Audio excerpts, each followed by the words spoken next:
નમસ્કાર દર્શક મિત્રો, જીએનડી ન્યૂઝમાં આપનું હાર્દિક સ્વાગત છે। મુસ્લિમોનો પવિત્ર તહેવાર એટલે રમજાન શરીફ।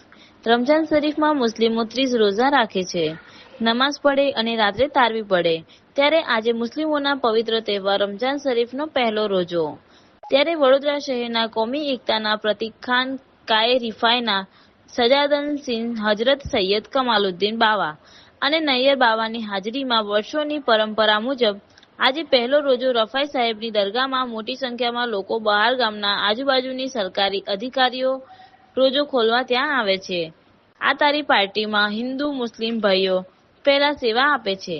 આ દરગાહ ઉપર આખો મહિનો લોકો બહારના જે લોકો ખરીદી કરવા જાય છે, રોજગાર હોય છે, તે લોકો રોજો ખોલવા રફાઈ સાહેબની દરગાહ પર આવે છે અને મોટી સંખ્યામાં લોકો હાજરી પણ આપે છે।